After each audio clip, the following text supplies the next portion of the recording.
छोटे से गांव शिवपुर में हलचल मच गई थी। 8 साल की पारुल कल दोपहर से लापता थी।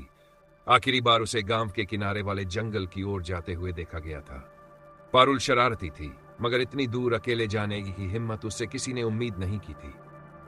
गांव वालों ने पुलिस को खबर दी, लेकिन जंगल घना था और समय हर मिनट के साथ खतरनाक होता जा रहा था। पारुल के माता पिता मधु और रमेश बदहवास होकर जंगल में ढूंढ रहे थे, आवाजें लगाते जा रहे थे।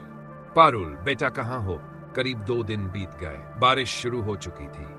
उम्मीदें लगभग टूट चुकी थी कि तभी मधु को एक बहुत हल्की सी हंसी सुनाई दी, बिल्कुल वैसी जैसी पारुल की होती थी। वो और रमेश आवाज के पीछे पीछे भागे, पत्तों और शाखाओं को हटाते हुए। और फिर उन्हें एक गुफा दिखी। अजीब सी ठंडी हवा वहां से बाहर निकल रही थी, जैसे अंदर कुछ जीवित न होकर भी सांस ले रहा हो। गुफा के अंदर एक चट्टान पर पारुल बैठी थी।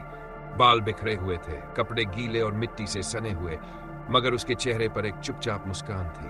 वो बस देख रही थी। मधु दौड़कर उसकी तरफ गई, लेकिन जैसे ही उसने पारुल को छूना चाहा, वो हौले से मुस्कुराई और उसकी आंखें पूरी तरह सफेद थी। कोई पुतली नहीं, कोई रोशनी नहीं। रमेश पीछे हट गया। ये हमारी बेटी नहीं है, वो बड़बड़ाया। पारुल की मुस्कान अब गहरी हो चुकी थी। उसने धीरे से कहा, मैं बहुत अकेली थी, लेकिन अब मैं अकेली नहीं हूं। गुफा अब मेरा घर है, और वो लोग भी। मधु और रमेश ने चारों तरफ देखा। गुफा की दीवारों पर अजीब सी आकृतियां उभरी हुई थीं, जैसे सैकड़ों हाथ किसी को अंदर खींचने की कोशिश कर रहे हो। और फिर गुफा के कोनों से फुसफुसाहटें आने लगीं, एक और, एक और। रमेश ने मधु का हाथ खींचा, हमें यहां से निकलना होगा। लेकिन पारुल वही बैठी रही।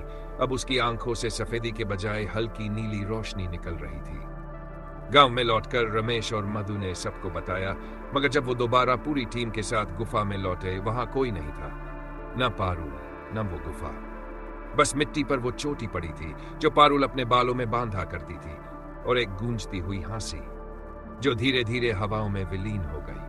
कहते हैं आज भी अगर उस जंगल में कोई बच्चा रोता है तो एक सफेद आंखों वाली लड़की उसे चुप कराने आती है, मुस्कुराते हुए। गुफा अब उसका घर है,